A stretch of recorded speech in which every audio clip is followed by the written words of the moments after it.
Marsikateri moški si ne upa pogledati v bistvu svoje notranje ženske, ne?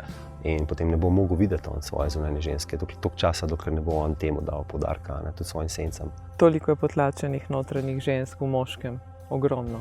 Absolutno je treba dodati, ni na moškem, da rešuje tisto našo malo deklico, to je na nas.